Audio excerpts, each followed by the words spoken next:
The night everything changed, Causey Brooks adjusted the straps of her borrowed evening gown for the 100th time that night. The dress was beautiful, a deep emerald green that her roommate swore made her eyes sparkle, but Cassie felt like an imposter. She was a marketing assistant at Tech Vision Industries. Not someone who belonged at the annual Innovation Awards Gala. The crystal chandeliers hanging from the ceiling probably cost more than her yearly salary. "Stop fidgeting," whispered her best friend Rachel, who worked in the finance department. "You look amazing. Just try to enjoy yourself for once." Cassie forced a smile. The ballroom was filled with New York's most successful entrepreneurs, investors, and business leaders. Waiters glided between clusters of guests carrying champagne flutes on silver trays. A live orchestra played softly in the background, and couples were beginning to move toward the marble dance floor. "I still can't believe the company gave us tickets," Cassie said, sipping her sparkling water. "There must be some mistake." Rachel laughed. "It's not a mistake. They invited the whole department. Besides, you worked on that campaign that brought in millions. You deserve to be here." Cassie wasn't convinced. She had spent the last 3 years working long hours, taking on extra projects, and proving herself in a competitive industry. But standing in this room full of power and money, she felt small and invisible. The stranger's invitation, the music shifted to a slower tempo, something romantic and timeless. Cassie watched as couples paired off, moving together in elegant patterns across the polished floor. She was content to observe from the sidelines, mentally cataloging details she could share with her mom during their Sunday phone call. That's when she felt it. A presence beside her, warm and confident. "Would you like to dance?" The voice was deep and smooth, with a hint of amusement. Cassie turned and felt her breath catch in her throat. The man standing next to her was tall, probably 6'2", with dark hair that fell perfectly across his forehead. He wore a tailored black tuxedo that fit him like it had been designed specifically for his athletic frame. His eyes were an unusual shade of gray, intense, and focused entirely on her. He was gorgeous, dangerously so, and that's exactly why Cassie felt her heart start to race with something that wasn't excitement. It was fear. Fear of the immediate attraction she felt, fear of the way her body responded to just his voice, fear of what might happen if she let herself take his hand. "I appreciate the offer," Cassie heard herself say, her voice shakier than she intended, "but I'm not much of a dancer. You should probably ask someone else."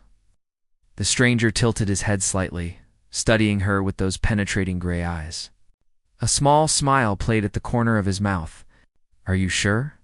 I promise I don't bite." There was something magnetic about him, something that made every nerve ending in her body come alive, and that terrified her.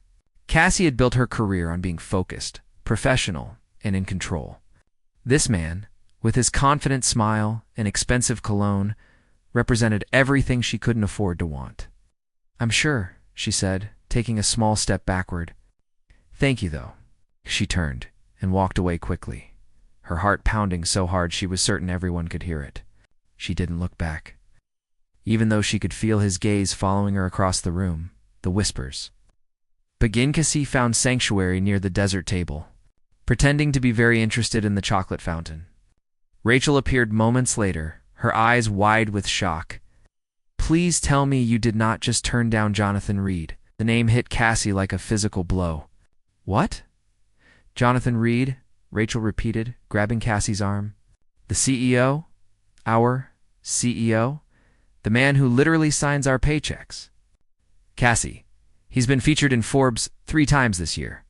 He just turned Tech Vision into a billion-dollar company."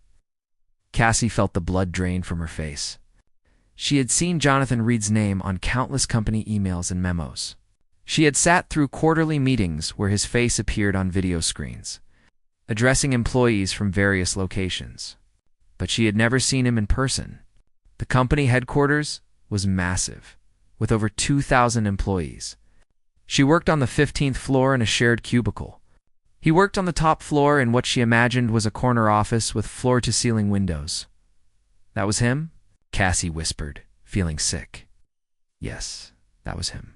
And half the room just watched you reject him. Do you have any idea how many women here would kill for the chance you just turned down?"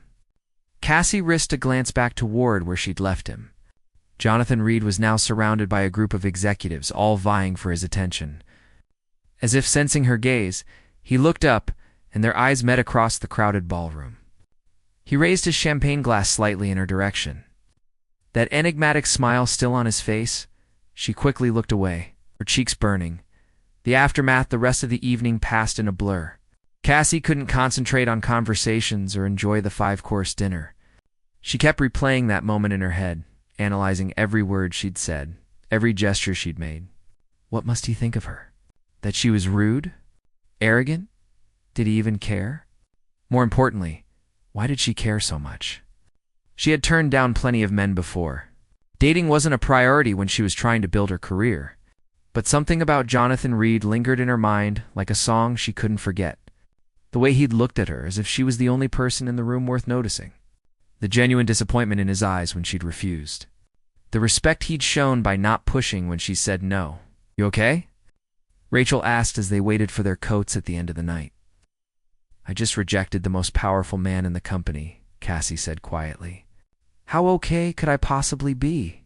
Rachel squeezed her hand. "Look, it's not like you're ever going to see him again. He probably meets hundreds of people every week. By Monday, he won't even remember you exist." But Cassie wasn't so sure. As she rode the subway home to her tiny apartment in Brooklyn, still wearing the borrowed dress, she couldn't shake the feeling that rejecting Jonathan Reed's invitation to dance was either the smartest decision she'd ever made or the biggest mistake of her life. She wouldn't have to wait long to find out which. Monday morning revelations. Cassie arrived at work 30 minutes early on Monday, hoping to bury herself in tasks before anyone could ask about the gala. She had spent the entire weekend replaying that moment, alternating between cringing at her awkwardness and convincing herself it didn't matter. Rachel was right. Jonathan Reed probably met dozens of people every day. One rejected dance wouldn't even register on his radar. She was wrong. At exactly 9:15, her computer pinged with a calendar invitation. The subject line made her stomach drop. Marketing Strategy Review with Jay Reed, Executive Suite, 10 a.m. Cassie read it 3 times, certain there had been a mistake. She was a marketing assistant, not a strategist. She didn't attend executive-level meetings. Those were reserved for department heads and senior managers. Her phone buzzed. A text from Rachel. "Did you just get summoned to the top floor? What is happening?" Before Cassie could respond, her supervisor appeared at her cubicle, looking equally confused. "Cassie, I just got a notification that you have a meeting with Mr. Reed in 45 minutes. Do you know what this is about?" "No idea," Cassie managed to say, her voice barely above a whisper. "Well, don't keep him waiting. And take the portfolio on the Anderson campaign. Maybe he wants to discuss your contribution." Cassie nodded, but her hands were shaking as she gathered her materials. The Anderson campaign had been her baby, a social media strategy that had exceeded all projections. But surely the CEO didn't personally meet with assistants to discuss successful campaigns. There were layers of management for that, unless this wasn't about work at all. The executive suite, the top floor of TechVision Industries, was a different world. Floor-to-ceiling windows offered breathtaking views of Manhattan. The carpet was plush beneath her heels. Abstract art hung on walls painted in sophisticated shades of gray and white. Everything whispered money and power. A receptionist with perfect hair and a designer suit smiled at Cassie. "Ms. Brooks, Mr. Reed is expecting you. Conference room 2, straight ahead." Cassie walked down the hallway, her portfolio clutched against her chest like a shield. Through the glass walls, she could see the conference room. It was empty, except for one person. Jonathan Reed stood by the window, hands in his pockets, looking out at the city skyline. He wore a charcoal gray suit that probably cost more than her rent. His posture was relaxed, confident. The stance of a man who owned everything he surveyed. Cassie knocked softly on the glass door. "Come in," he said without turning around. She entered, closing the door behind her. The click of the latch seemed impossibly loud in the quiet room. Her heart hammered against her ribs. "You left before I could get your name," Jonathan said, finally turning to face her. His gray eyes held that same intensity she remembered from the gala. But now there was something else there too. Curiosity, interest. I had to do some investigating. Sorry about Saturday night, Cassie blurted out. I didn't recognize you, Mr. Reed. If I had known, would you have said yes if you'd known? He interrupted, moving away from the window. He didn't come closer, maintaining a respectful distance, but his gaze never left her face. Cassie hesitated. Honesty had always been her default setting, even when it wasn't convenient. Probably not. A genuine smile crossed his face, transforming his features from handsome to devastating. Now that's interesting. Most people in this building would say anything they think I want to hear. But you're telling me the truth? I try to, Cassie said quietly. Why did you say no? And don't tell me it's because you can't dance. I saw you moving to the music when you thought no one was watching. Heat crept up her neck. She hadn't realized anyone had noticed her swaying slightly to the orchestra. I don't mix business with pleasure, Mr. Reed. It's a personal rule. You weren't at work. We were at a gala, a work-sponsored gala, and you're my employer. Jonathan leaned against the conference table, studying her with an expression she couldn't quite read. Fair point. But that doesn't explain the real reason. I saw something in your eyes before you walked away. It wasn't just professional boundaries. Cassie bit her lip. This conversation was heading into dangerous territory. With all due respect, sir, why am I here? If you wanted to discuss the rejection, you could have done that at the gala. You're here because I read your work on the Anderson campaign this weekend. It was brilliant. Creative, data-driven, and perfectly executed. And according to your file, you've been overlooked for promotion twice, despite consistently excellent performance. The sudden shift to business caught Cassie off guard. My file? I review personnel records regularly. Talent retention is important to me. You're exactly the kind of employee Tech Vision should be investing in. Yet you're still working in a cubicle, doing assistant-level work, when you should be leading projects. Part of her was thrilled that her work had been noticed. Another part was suspicious. Mr. Reed, I appreciate the feedback, but I'm confused. What does this have to do with Saturday night? Jonathan pushed off from the table and took a few steps toward her.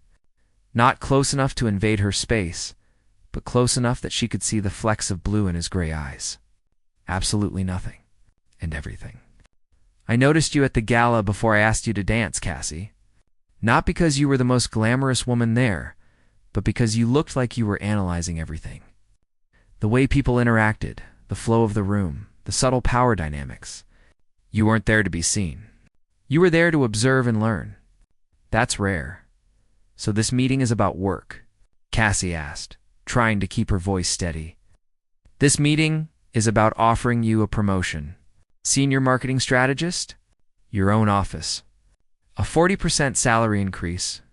You'd report directly to the VP of marketing, but you'd also work on special projects that come from my office. It was everything Cassie had worked toward for 3 years. The recognition, the opportunity, the financial security. So why did it feel like a trap? And what do I have to do in return? She asked carefully. Jonathan's expression hardened slightly. Your job? That's all. If you're asking whether this is conditional on anything personal, the answer is no. I don't operate that way.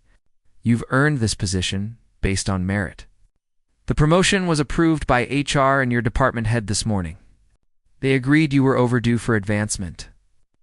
The complication over the following weeks, Cassie settled into her new role.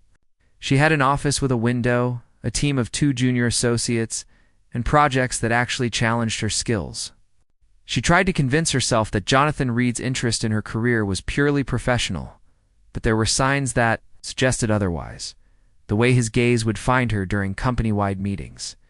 The emails he sent late at night, asking her opinion on campaigns that had nothing to do with her assignments. The coffee that appeared on her desk every morning, prepared exactly the way she liked it. Though she'd never told anyone her preference. And then there was the night she worked late on a presentation. Alone in her office at 9 p.m., when Jonathan appeared in her doorway. You're still here, he said, loosening his tie. Big presentation tomorrow, Cassie replied.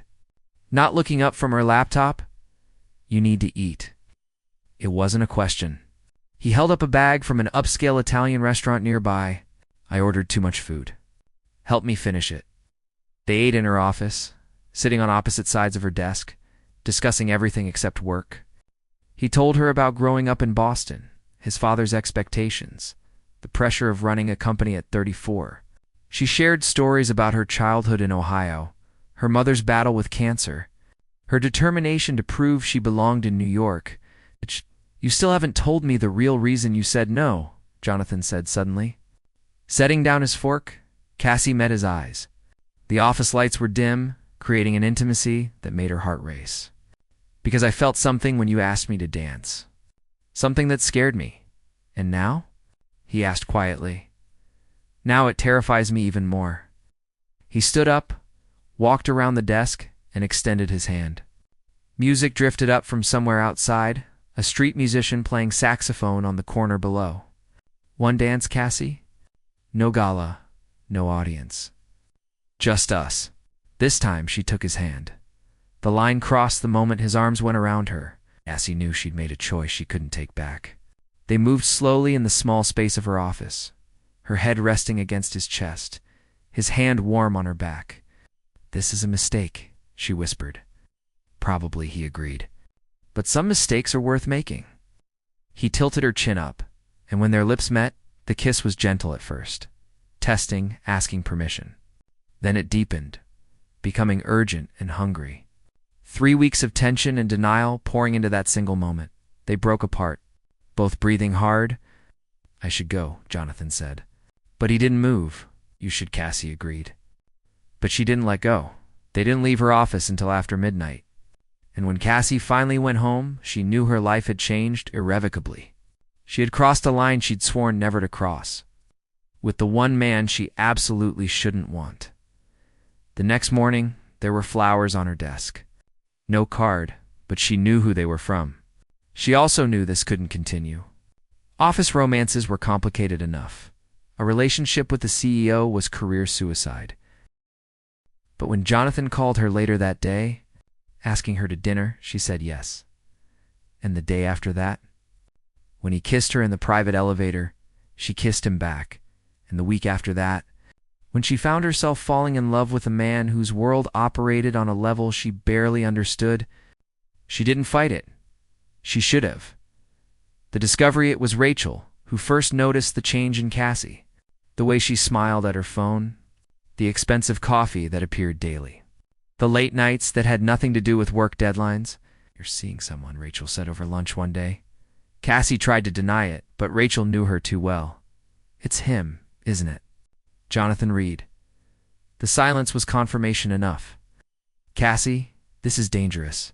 He's the CEO. If anyone finds out, no one will find out. We're careful." But they weren't careful enough. Corporate buildings had eyes everywhere, and secrets never stayed buried for long. The rumors started subtly. Whispers in the break room, knowing looks from colleagues, then the anonymous complaint to HR about favoritism and inappropriate relationships. Cassie was called into a meeting with the head of human resources. A file sat on the desk between them, marked confidential investigation. "Ms. Brooks, we need to discuss your relationship with Mr. Reed." Cassie's blood ran cold. "I don't know what you're talking about." "We have testimony from multiple employees about after-hours meetings, personal gifts, and behavior that suggests an inappropriate relationship between you and the CEO. We also have this." The HR director slid a document across the desk. It was a promotion approval form, dated 2 days after the gala. Cassie's name was on it, along with Jonathan's signature. "This promotion was approved unusually quickly," the director continued. "Without the standard review process, some might see that as preferential treatment stemming from a personal relationship." "I earned that promotion," Cassie said, her voice shaking with anger and fear. "Perhaps, but the appearance of impropriety is almost as damaging as impropriety itself. I'm recommending that you be transferred to a different department, with a different supervisor, to avoid any further conflict of interest. And if I refuse, then I'm afraid we'll have to consider other options." TechVision has strict policies about relationships between employees at different levels, particularly when one party has authority over the other's career advancement. Cassie walked out of that meeting feeling sick. Everything she'd worked for, everything she'd built, was crumbling because she'd let herself fall for the wrong man that night. When Jonathan called, she told him everything. His response was immediate. "I'll fix this." "How?" Cassie asked bitterly. "By admitting we're together." "That ends my career." "By denying it?" "That makes me look like I slept my way into a promotion I actually earned." "Then what do you want me to do?" The question hung in the air between them, heavy with implications. And for the first time since that dance in her office, Cassie realized the truth. She wanted him to choose her. Publicly, completely, without conditions or corporate protections. But she couldn't ask him to do that. It wasn't fair. His entire life was Tech Vision, the company he'd built from nothing. She was asking him to risk everything. "I think we need to end this," Cassie said quietly, "before it destroys both of us." The silence on the other end of the line lasted so long she thought he'd hung up. "Okay," Jonathan finally said, his voice hollow. "If that's what you want." It wasn't what she wanted, but it was what had to happen. The separation 3 months passed like a slow death. Cassie threw herself into work with an intensity that bordered on obsession. She arrived before dawn and left after dark, taking on every project, every challenge, every impossible deadline. Her team worried about her. Rachel staged what she called an intervention. Showing up at Cassie's apartment with wine and takeout. "You're killing yourself over him," Rachel said. Watching Cassie pick at her food without eating. "I'm building my career," Cassie corrected. "That's what I should have been doing all along." "You lost weight? You look exhausted. And you haven't smiled in 3 months?" Cassie set down her fork. "What do you want me to say? That I made a mistake? That I should have stayed away from him?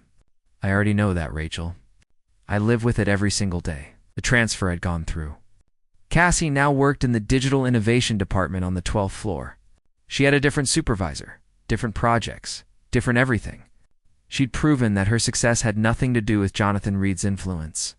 Her new campaigns were breaking records. Industry publications were requesting interviews. Headhunters called weekly with offers from competing firms. She was succeeding by every measurable standard. So why did she feel like she'd lost everything that mattered? The unexpected encounter. Cassie hadn't seen Jonathan since their breakup.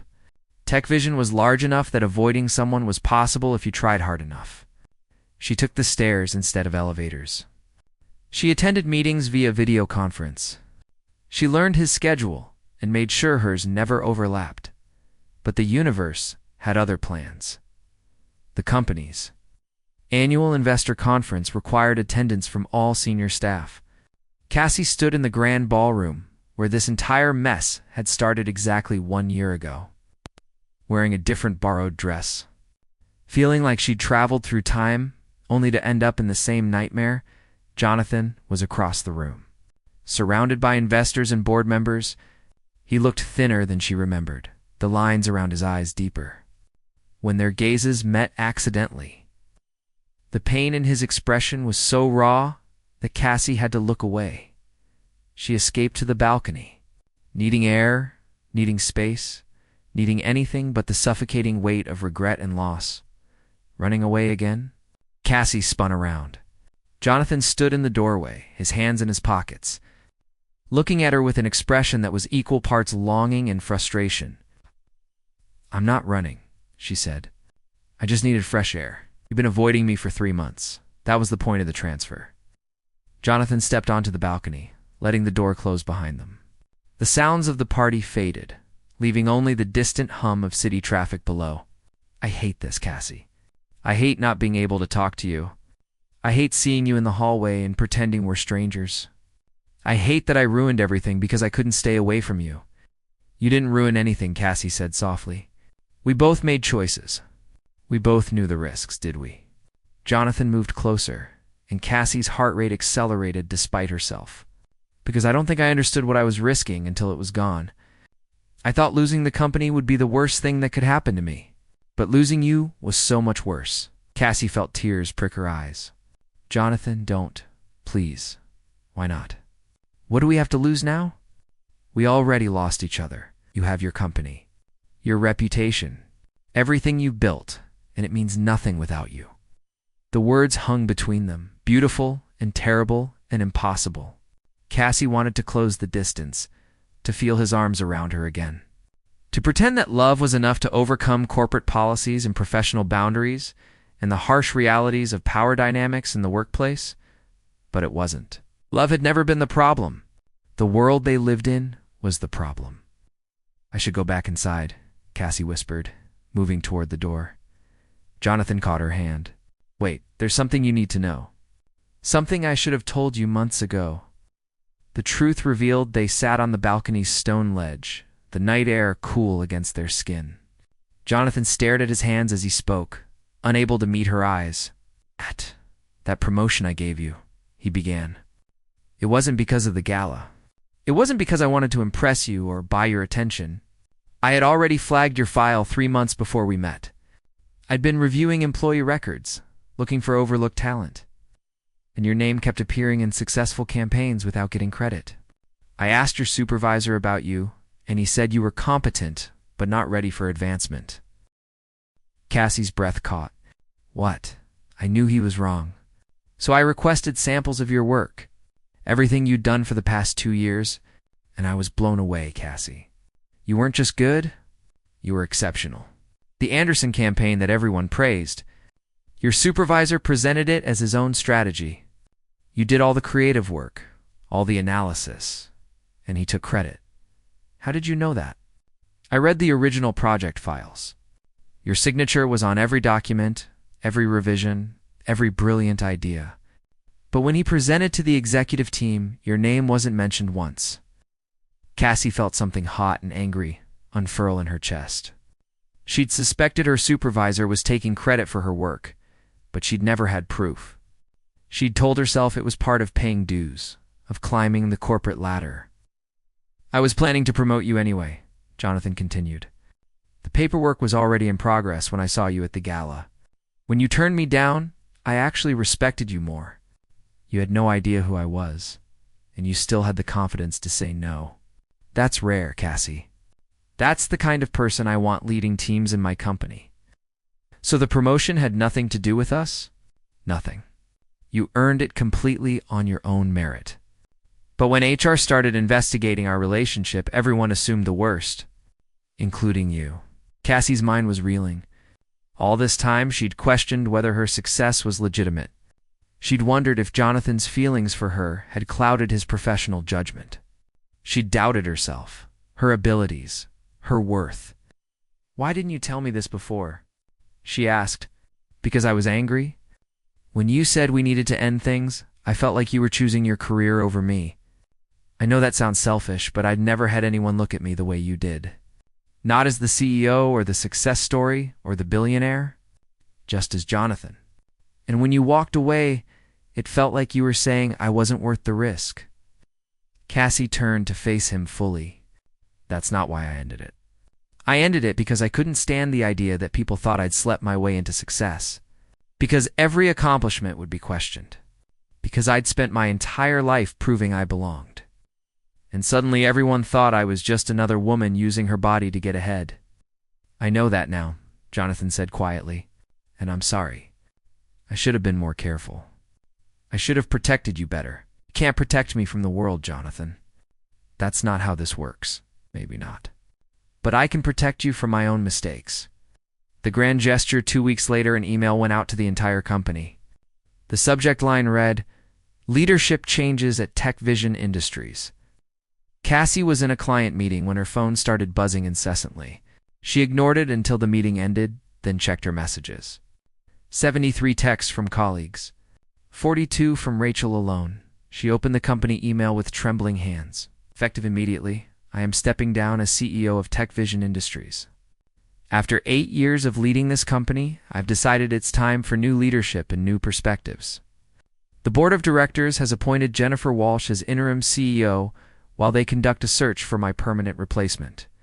I will remain on the board in an advisory capacity, but I will no longer be involved in day-to-day operations or personnel decisions. This company has been my life.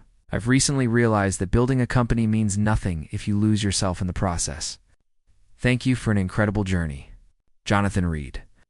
Cassie read it 3 times, each time with growing disbelief. He'd resigned. Jonathan Reed had actually resigned from the company he'd built from nothing. Her phone rang. Jonathan's name appeared on the screen. "What did you do?" she answered, her voice barely above a whisper. "What I should have done months ago. I removed the obstacle between us. You loved that company. I love you more." Cassie sank into her desk chair, overwhelmed by the enormity of what he'd done. "Jonathan, you can't make decisions like this for me. You can't sacrifice everything and expect me to." "I'm not expecting anything," he interrupted gently. "I did this for me, Cassie, because I realized something during these past few months. I spent my whole life building TechVision, trying to prove something to my father, to investors, to the world. But I was miserable. The only time I felt truly alive was when I was with you. So I made a choice. Not for you. For myself, what are you going to do now? I don't know yet. Maybe start a smaller company. Maybe consult. Maybe take a year off and travel. The point is, I have options now. Options that don't involve board meetings and quarterly earnings reports and wearing suits I hate every single day." Cassie felt tears streaming down her face. "You're insane." "Probably. But I'm also free. For the first time in my adult life, I'm actually free. No power dynamics. No corporate policies. Just Jonathan Reed, regular person, asking Cassie Brooks, brilliant marketing strategist, if she'd be willing to give him another chance. This doesn't fix everything," Cassie said, but she was smiling through her tears. "We still hurt each other. We still have things to work through. I know. And I'm willing to do the work. Are you?" The journey forward, Cassie didn't answer immediately. She thought about everything that had happened over the past year. The rejection, the promotion, the secret relationship, the painful separation. And now this impossible grand gesture. She thought about her mother, who had taught her that real love wasn't about perfect timing or easy choices. Real love was about finding someone who saw you completely and chose you anyway. She thought about her career, which she'd built on her own merit and talent. Nothing could take that away from her now. Not rumors, not speculation, not other people's opinions. And she thought about Jonathan, who had literally dismantled his entire life because being with her mattered more than being powerful. "Yes," she finally said. "I'm willing to do the work." 6 months later, the coffee shop in Brooklyn was nothing like the executive suite where they'd first really talked. It was small and crowded, with mismatched furniture and local art on the walls. Jonathan sat across from Cassie, wearing jeans and a casual sweater, looking more relaxed than she'd ever seen him. "How's the new company?" Cassie asked, sipping her latte. Jonathan had started a consulting firm that helped small businesses develop sustainable growth strategies. It wasn't glamorous, and it certainly wasn't as profitable as running TechVision, but he loved it. "Good," he said, smiling. "I helped a family bakery expand to 3 locations this week. The owner cried when she signed the lease on the new space. That's amazing. It's real. It matters." He reached across the table and took her hand. "How's your day going?" Cassie had stayed at TechVision. She'd earned another promotion, this time with no questions about how she'd gotten it. She was now vice president of digital strategy, leading a team of 15 people, and she was damn good at her job. "Busy," she admitted, "but good. We landed the Morrison account. That's huge. Congratulations." They talked for an hour about work and life in the apartment they were thinking about renting together in Manhattan. They talked about his therapy sessions, where he was working through issues with his father and his complicated relationship with success. They talked about her goals, her dreams, her plan to eventually start her own agency. They were building something new, something equal, something real. The dance win, the annual Innovation Awards Gala, arrived again. Exactly 2 years after that first night, Cassie and Jonathan attended as regular guests. No executive responsibilities. No corporate politics. Just a people who had found each other in the most complicated way possible. The ballroom looked exactly the same. Crystal chandeliers. Marble dance floor. Live orchestra playing timeless melodies. But everything was different. Jonathan extended his hand when the music shifted to something slow and romantic. "May I have this dance?" Cassie smiled, remembering another night. Another invitation, another version of herself who had been too afraid to say yes. You may, she said. Taking his hand, they moved together on the dance floor. Surrounded by couples and music and the soft glow of chandelier light, Cassie rested her head against Jonathan's chest, feeling his heart beat steady and strong beneath her cheek. Do you have any regrets?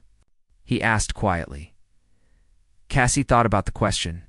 She thought about the pain and the complications and the price they'd both paid for loving each other. She thought about the gossip and the judgment and the professional obstacles they'd overcome. No, she said honestly, not a single one, because everything led us here, to a dance floor, to each other. The real versions of ourselves, not the CEO and the intern, not the power and the ambition. Just Jonathan and Cassie, figuring it out together. He pulled back slightly to look at her face. I love you, Cassie Brooks. I loved you when you first rejected me. I loved you when you challenged me. I loved you when you walked away. And I'll love you for whatever comes next. I love you too, she whispered. Thank you for not giving up on us, never, he promised.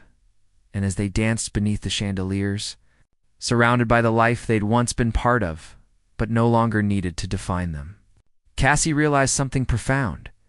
Sometimes the story doesn't end with the grand gesture or the romantic reunion.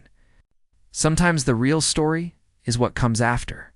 The therapy and the conversations and the hard work of building something that lasts. The choice to keep choosing each other every single day, even when it's difficult.